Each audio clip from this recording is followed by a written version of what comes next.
ಓಂ ಶ್ರೀ ಗುರುಭ್ಯೋ ನಮಃ. ಹರಿ ಓಂ. ಗಣಾನಾಂ ತ್ವಾ ಗಣಪತಿಂ ಹವಾಮಹೇ ಕವಿಂ ಕವೀನಾಮುಪಮಶ್ರವಸ್ತಮಂ ಜ್ಯೇಷ್ಠರಾಜಂ ಬ್ರಹ್ಮಣಸ್ಪತಃ ನಸ್ನುಂಡನ್ನೋತಿಭಿಸ್ಸೇದಸಾದನಂ. ಓಂ ಶ್ರೀಮನ್ಮಹಾಗಣಾಧಿಪತಯೇ ನಮಃ. ಪ್ರಣೋ ದೇವಿ ಸರಸ್ವತಿ ವಾಜೇ ಪ್ರವಾಜಿನೀವತೇಂ ಧೀನಾಮಭಿತ್ರಯವತೋ. ಓಂ ಶ್ರೀಂ ವಾಗ್ದೇವ್ಯೈ ನಮಃ. ಶ್ರೀ ಗುರುಭ್ಯೋ ನಮಃ. ಹರಿ ಓಂ. ನೋಡಿ, ಇವತ್ತು 14ನೇ ತಾರೀಕು ಶನಿ ತ್ರಯೋದಶಿ, 15 ಶನೀಶ್ವರ ಜಯಂತಿ.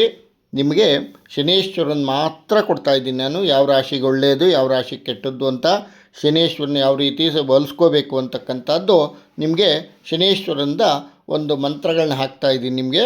ನೋಡಿ, ಶನೀಶ್ವರ ಯಾವ ರೀತಿ ಫಲ ಕೊಡ್ತಾನೆ ಅಂತಂದರೆ, ನಮಗೆ ವಿಶೇಷವಾಗಿ ಯಾವ್ಯಾವ ರಾಶಿಗಳಿಗೆ ಒಳ್ಳೆ ಫಲ ಕೊಡ್ತಾನೆ ಅಂತಕ್ಕಂಥದ್ದು ಶನಿಗ್ರಹ. ಕರ್ಮದ ನ್ಯಾಯಾಧೀಶ ಅವನು. ನಾವು ಮಾಡಿದ ಕೆಲಸಕ್ಕೆ ತಕ್ಕ ಫಲ ಕೊಡುವ ಗ್ರಹ. ಒಳ್ಳೆಯರಿಗೆ ಒಳ್ಳೆಯ ಫಲ, ತಪ್ಪು ಮಾಡಿದರೂ ಶಿಕ್ಷೆ. ಶನಿಯ ಒಳ್ಳೆಯ ಸ್ಥಾನ ಬಂದು ನಮಗೆ ನೋಡಿ, ಮಕರ ರಾಶಿ ತಗೊಳ್ಳಿ. ಮಕರ ರಾಶಿಯವ್ರಿಗೆ ತುಂಬ ಚೆನ್ನಾಗಿದ್ದಾನೆ ಶನಿ. 3, 6, 10 ಅಂದರೆ 3ನೇ ಮನೇಲಿ ಇದ್ದಾನೆ ಇವಾಗ ನಿಮಗೆ. ಆ ಥರ ನಿಮ್ಮ ರಾಶಿದೆಲ್ಲ ನೋಡ್ಕೋಬೋದು. 3, 6, 10ರಲ್ಲಿದ್ದರೆ ಒಳ್ಳೆಯದು. ಆಮೇಲೆ ಕಷ್ಟ ಸ್ಥಾನ 4, 8, 12ನೇ ಮನೆ ಇದು. ಆಮೇಲೆ ಸಾಡೆ ಸಾತಿ 1ನೇ ಮನೆ, 2ನೇ ಮನೆ, 3ನೇ ಮನೆ. ನೋಡಿ, ಈ ಕಡೆ 12, 1, 2 ಈ ಥರ ನಿಮಗೆ ಸಾಡೆ ಸಾತಿ ಬರ್ತಕ್ಕಂಥದ್ದು. ಆಮೇಲೆ ಕಷ್ಟಸ್ಥಾನ 4, 8, 12ನೇ ಮನೆ. ಸಾಡೆ ಸಾತಿ ಬಂದು ಅಷ್ಟಮ ಶನಿ, ಮಧ್ಯಮ ಶನಿ. 1ನೇ ಮನೆಗಿದ್ದರೂ ಕಷ್ಟ, 2, 5, 7, 9ನೇ ಮನೆಗಿದ್ದರೂ ಕೂಡ ಕಷ್ಟವಾಗಿ ಫಲ ಕೊಡ್ತಕ್ಕಂಥವನು ಶನೀಶ್ವರ. ಅದಕ್ಕೆ ನೋಡಿ, ಮೇಷರಾಶಿಯವರಿಗೆ ಶನಿ ಕಠಿಣ ಪರೀಕ್ಷೆ ಕೊಡುತ್ತಾನೆ. ಕೆಲಸ ವಿಳಂಬ, ಹಣ ನಿಧಾನವಾಗಿ ಬರ್ತದೆ, ಸಹನೆ ಇದ್ದರೆ ದೊಡ್ಡ ಯಶಸ್ಸು. ಮತ್ತು ವೃಷಭ ರಾಶಿಯವರಿಗೆ ನೋಡಿ, ಸ್ಥಿರ ಜೀವನ, ಮನೆ ಜಮೀನು ಲಾಭ, ಉದ್ಯೋಗ ಸ್ಥಿರ, ನಿಧಾನ ಧನ ಸಂಗ್ರಹ, ಒಳ್ಳೆಯ ಶನಿ. ಮಿಥುನ ರಾಶಿಯವರಿಗೆ ನೋಡಿ, ಹೆಚ್ಚು ಕೆಲಸ, ಪ್ರಯಾಣ, ಕಲಿಕೆಯಲ್ಲಿ ಬೆಳವಣಿಗೆ, ವ್ಯಾಪಾರದಲ್ಲಿ ಯಶಸ್ಸು, ಶ್ರಮದ ಫಲ ಖಚಿತ. ಕರ್ಕಾಟಕ ರಾಶಿಯವರಿಗೆ ನೋಡಿ, ಮನಃಶಾಂತಿ ಕಡಿಮೆ, ಕುಟುಂಬದ ಚಿಂತೆ, ಮನೆ ಬದಲಾವಣೆ, ಹಣ ಉಳಿಯಲು ಕಷ್ಟ, ಸಾಡೆ ಸಾತಿ ಕಷ್ಟ ಹೆಚ್ಚು. ಸಿಂಹರಾಶಿಯವರಿಗೆ ಗೌರವ ಪರೀಕ್ಷೆ, ಸ್ಥಾನ ಕಳೆದುಕೊಳ್ಳುವ ಭಯ ಮತ್ತು ಅಹಂಕಾರ ಕಡಿಮೆಯಾಗುತ್ತದೆ, ವಿನಯ ಕಲಿಸುತ್ತಾನೆ ಶನೀಶ್ವರ. ನೋಡಿ, ಉತ್ತಮ ಕನ್ಯಾ ರಾಶಿಯವರಿಗೆ ಉತ್ತಮ ಉದ್ಯೋಗ, ಪದೋನ್ನತಿ, ಆರೋಗ್ಯ ಸುಧಾರಣೆ, ಶ್ರಮಕ್ಕೆ ತಕ್ಕ ಫಲ, ಅತ್ಯುತ್ತಮ ಶನಿ. ತುಲಾ ರಾಶಿಯವರಿಗೆ ನೋಡಿ, ಶನಿ ಏನಾದರೂ ತುಲಾ ರಾಶಿಯಲ್ಲಿದ್ದರೆ ಉಚ್ಚ ಸ್ಥಾನ ಅಂತ ನಾವು ಹೇಳ್ತೀವಿ ಜಾತಕದಲ್ಲಿ. ದೊಡ್ಡ ಯಶಸ್ಸು, ಅಧಿಕಾರ, ಸಮಾಜ ಗೌರವ, ಹಣ, ಶನಿಯ ಆಶೀರ್ವಾದ ಈ ರಾಶಿಗಿರುತ್ತೆ. ವೃಶ್ಚಿಕ ರಾಶಿಯವರು ನೋಡಿ, ಇವಾಗ ಅಪಘಾತ ಯೋಗ, ಮನ ಒತ್ತಡ, ಜೀವನ ಬದಲಾವಣೆ, ಆತ್ಮಶಕ್ತಿ ಹೆಚ್ಚಾಗುತ್ತದೆ. ಧನುರಾಶಿಯವರು ನೋಡಿ, ಸಾಡೆ ಸಾತಿ ಶನಿ. ಧನುರಾಶಿಯವರಿಗೆ ಸಾಡೆ ಸಾತಿ ಪರಿಣಾಮ, ವಿಳಂಬ ಯಶಸ್ಸು, ವಿದೇಶಾಂಗ ಯೋಗ, ಆಧ್ಯಾತ್ಮಿಕತೆ ಹೆಚ್ಚಳ, ಸಹನೆ ಇದ್ದರೆ ತುಂಬ ಒಳ್ಳೆಯದು. ಮಕರ ರಾಶಿಯವರಿಗೆ ನೋಡಿ, ಸ್ವಂತ ಮನೆ ಶನೀಶ್ವರ. ಮೀನ ರಾಶಿಯಲ್ಲಿ ಇದ್ದಾನೆ, 3ನೇ ಮನೆಯಲ್ಲಿ ಒಳ್ಳೆ ಫಲನೇ ಕೊಡ್ತಾನೆ, ಸ್ಥಿರ ಯಶಸ್ಸು, ಹಣ, ಅಧಿಕಾರ, ಜೀವನ ನಿರ್ಮಾಣ ಕಾಲ. ಕುಂಭರಾಶಿಯವರೆಗೂ ಅಷ್ಟೇ ಸಾಡೆ ಸಾತಿ ನಡೀತಾ ಇದೆ.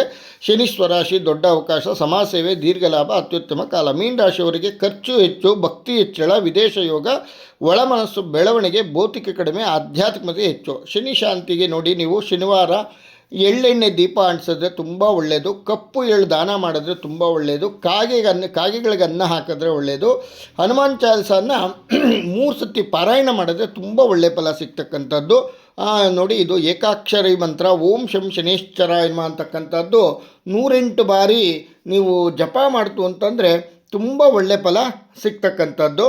ಅದಕ್ಕಾಗಿ ನೋಡಿ, ಶನೀಶ್ವರನ ಮಂತ್ರಗಳು ಈ ಥರ ಬರುತ್ತೆ ನಮಗೆ. ಈ ಶನೀಶ್ವರನ ಮಂತ್ರಗಳು ನಾವು ಹೇಳ್ಕೊಂಡಾಗ ನಮಗೆ ಸಂಪೂರ್ಣ ಅವನ ಆಶೀರ್ವಾದ ಸಿಗ್ತಕ್ಕಂಥದ್ದು. ಅದಕ್ಕೆ ನೋಡಿ, ನೀಲಾಂಜನ ಸಮಾಭಾಸಂ ರವಿಪುತ್ರಂ ಯಮಾಗ್ರಜಂ ಛಾಯಾ ಮಾರ್ತಾಂಡ ಸಂಭೂತಂ ತಂ ನಮಾಮಿ ಶನೇಶ್ವರಂ. ನೋಡಿ ಈ ಮಂತ್ರ. ಅದಕ್ಕಾಗಿ ನಾವು ಯಾವತ್ತೂ ಸಹ ಎಷ್ಟು ಚೆನ್ನಾಗಿ ಹೇಳ್ಕೊಳ್ತೀವೋ ಅಷ್ಟು ಒಳ್ಳೆಯ ಫಲ ಸಿಗ್ತಕ್ಕಂಥದ್ದು. ನೋಡಿ, ಶನೇಶ್ವರ ಮಂತ್ರ ಓಂ ಪ್ರಾಂ ಪ್ರೀಂ ಪ್ರೌಂ ಸಹ ಶನೀಶ್ವರಾಯ ನಮಃ. ಇದು ಒಂದು ಮಂತ್ರ. 2ನೇ ಮಂತ್ರ ಓಂ ಐಂ ಹ್ರೀಂ ಶ್ರೀಂ ಶಂ ಶನೀಶ್ವರಾಯ ನಮಃ ಓಂ. ಇನ್ನೊಂದು ಮೂರನೇ ಮಂತ್ರ ಓಂ ಹೀಂ ಶಂ ಶನಯೇ ನಮಃ. 4ನೇ ಮಂತ್ರ ಓಂ ಶಂ ಶನೇಶ್ವರಾಯ ನಮಃ. ನೋಡಿ, ಕೋಣಾಸ್ತಃ ಪಿಂಗಲೋ ಬೊಬ್ರುಹು ಕೃಷ್ಣರುದ್ರಾಂತಕೋ ಯಮಃ ಸೌರಿಹಿ ಶನೇಶ್ವರೋ ಮಂದಃ ಪಿಪ್ಪಿಲದೇನ ಸಂಸ್ತುತ. ನಮಸ್ತೆ ಕೋಣ ಸಂಸ್ಥಾಯ ಪಿಂಗಲಾಯ ನಮೋಸ್ತುತೆ. ನಮಸ್ತೆ ರೌದ್ರದೇಹಾಯ ನಮಸ್ತೆ ಚಾಂತಕಾಯ ಚ ನಮಸ್ತೆ ಮಂದಸಂಜ್ಞಾಯ ನಮಸ್ತೆ ಸೂರ್ಯೇ ವಿಭು ನಮಸ್ತೆ ಯಮಸಂಜ್ಞಾಯ ಶನೇಶ್ಚರ ನಮೋಸ್ತುತೆ ಪ್ರಸಾದಂ ಕುರು ಮೇ ದೇವೇಶಃ ದೀನಸ್ಯ ಪ್ರಣತಸ್ಯ ಚ. ನೋಡಿ, ಶನೀಶ್ವರ ಮಂತ್ರ ಏಕಾಕ್ಷರೀ ಮಂತ್ರ. ಓಂ ಶಂ ಶನೇಶ್ಚರಾಯ ನಮಃ ಅಂತಕ್ಕಂಥದ್ದು ಹೇಳ್ಕೊಂಡಾಗ ನಿಮಗೆ 108 ಸತಿ ಒಳ್ಳೆ ಫಲ ಸಿಗ್ತಕ್ಕಂಥದ್ದು. ಶನಿ ಗಾಯತ್ರಿ ಮಂತ್ರ ಈ ಥರ ಬರುತ್ತೆ. ಓಂ ಶನೇಶ್ಚರಾಯ ವಿದ್ಮಹೇ ಸೂರ್ಯಪುತ್ರಾಯ ಧೀಮಹಿ ತನ್ನೋ ಮಂದ ಪ್ರಚೋದಯ. ನೋಡಿ, 7:30 ಯಾರಿಗೆ ನಡೀತಾ ಇರುತ್ತೋ ಈ ಮಂತ್ರವನ್ನು ಹೇಳ್ಕೊಂಡಾಗ ಶನಿ ಶಾಂತಿ ಕಡಿಮೆ ಆಗುತ್ತೆ. ಓಂ ತ್ರ್ಯಂಬಕಂ ಯಜಾಮಹೇ ಸುಗಂಧಿಂ ಪುಷ್ಟಿವರ್ಧನಂ ಉರ್ವಾರುಕಮಿಬಂಧನಾನ್ ಮೃತ್ಯೋರ್ ಮುಕ್ಷೀಯಮಾಮೃತಾತ್ ನೀಲಾಂಜನ ಸಮಾಭಾಸಂ. ಓಂ ಶ್ರೀಂ ನೀಲಾಂಜನ ಸಮಾಭಾಸಂ ರವಿಪುತ್ರಂ ಯಮಾಗ್ರಜಂ ಚಾಜಾ ಮಾರ್ತಾಂಡ ಸಂಭೂತಂ ತಂ ನಮಾಮಿ ಶನೇಶ್ವರಂ. ಶನ್ನೋ ದೇವೀರವಿಷ್ಟಯ ಆಪೋ ಭವಂತು ಪೀಠಯೇ ಶಯ್ಯೋರಭಿಸ್ರವಂತು ನಃ. ಓಂ ಶಂ ಶನೇಶ್ಚರಾಯ ನಮಃ. ನೋಡಿ, ಈ ಥರ ಶನೇಶ್ವರ ಸ್ವಾಮಿದು ಮಂತ್ರ ಬರುತ್ತೆ. ಓಂ ಅಸ್ಸ ಶ್ರೀ ಶನೀಶ್ವರ ಸ್ತೋತ್ರ ಮಂತ್ರಸ್ಯ ದಶರಥ ಋಷಿ ಶನೀಶ್ವರೋ ದೇವತಾ ತಿಷ್ಠಪ್ಚಂದಃ ಶನೀಶ್ಚರ ಪ್ರೀತ್ಯರ್ಥೇ ಜಪೇ ವಿನಿಯೋಗಃ. ದಶರಥುವಾಚ ಕೋಣ ಅಂತಕೋ ರುದ್ರಯಮೋತೋ ಬಭೃಕ್ ಕೃಷ್ಣ ಶನಿಪಿಂಗಲಃ ಮಂದಸೂರಿ ನಿತ್ಯಂ ಶ್ರುತಯೋಚ ಹರತೆ ಚ ಪೀಡಾಂ ತಸ್ಮೈ ನಮಃ ಶ್ರೀರವಿನಂದನಾಯ. ನೋಡಿ, ಶನ್ನೋ ದೇವೀರವಿಷ್ಟಯ ಆಪೋ ಭವಂತು ಪೀಠಯೇ ಶಯ್ಯೋರಭಿಸ್ರವಂತು ನಃ. ಈ ಮಂತ್ರವನ್ನು ಹೇಳ್ಕೊಂಡಾಗ ನಿಮಗೆ ಒಳ್ಳೆ ಫಲ ಸಿಗ್ತಕ್ಕಂಥದ್ದು. ನೋಡಿ, ಶನಿವಾರ ತುಂಬ ಶನಿ ಎಲ್ಲ ರಾಶಿಯಲ್ಲೂ ಯಾರ ರಾಶಿಯಲ್ಲೂ ಕೆಟ್ಟದಾಗಿದ್ದರೆ ಶನಿವಾರ ರಾತ್ರಿ ಹೊತ್ತೋ ಅಥವಾ ಬೆಳಗ್ಗೆ ಹೊತ್ತೋ ಒಂದು ಹೊತ್ತು ಉಪವಾಸ ಮಾಡಿ. ಶುಗರ್ ಬಿ ಪಿ ಇದ್ದರೆ ಮಾಡೋಕ್ಕೆ ಹೋಗಬೇಡಿ. ಆಮೇಲೆ ಮಧ್ಯಾಹ್ನ ಒಂದು ಊಟವನ್ನು ಮಾಡುವ ಮೂಲಕ ಉಪವಾಸ ಆಚರಿಸಿದ್ರೂ ಸಹ ಒಳ್ಳೆ ಫಲ ಸಿಗ್ತಕ್ಕಂಥದ್ದು. ಕಪ್ಪು ಎಳ್ಳು ಉದ್ದನ್ನು ಮಿಕ್ಸ್ ಮಾಡಿ ದಾನ ಮಾಡಿ ಎಳ್ಳೆಣ್ಣೆ ದೀಪ ಬೆಳಗಿಸಿ ಆಮೇಲೆ ಎಳ್ಳು ಬತ್ತಿ ಅಂಟಿಸಿ. ಎಳ್ಳು ಬತ್ತಿ ಅಂದರೆ ಕರಿ ಬತ್ತಿ, ಬಟ್ಟೆಯಲ್ಲಿ ಅಂಟಿಸ್ಬಾರ್ದು. ನಿಮ್ಮ ಮನೇಲಿ ಹತ್ತಿ ತೊಗೊಂಬಂದು ಅದರಲ್ಲಿ ಎಳ್ಳು ಹಾಕಿ ಬತ್ತಿ ಮಾಡಿ ಅದನ್ನು ಅಂಟಿಸಿದಾಗ ನಿಮಗೆ ದೀಪನ ಅಂಟಿಸಿದಾಗ ಒಳ್ಳೆ ಫಲ ಸಿಗ್ತಕ್ಕಂಥದ್ದು.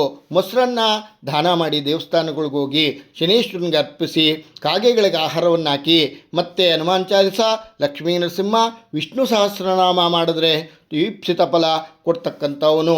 ಆಮೇಲೆ ಪ್ರತಿನಿತ್ಯ ಮಾಡಿದರೆ ಪ್ರತಿನಿತ್ಯ ಇದನ್ನು ಮಾಡ್ಕೊಂಬಂದರೆ ನಿಮಗೆ ಒಳ್ಳೆ ಫಲ ಸಿಗ್ತಕ್ಕಂಥದ್ದು. ಆಂಜನೇಯ ಸ್ವಾಮಿ ಹನುಮಾನ್ ಚಾಲಿಸನ ಪಠನೆ ಮಾಡಿ ಒಳ್ಳೆಯದಾಗತ್ತೆ.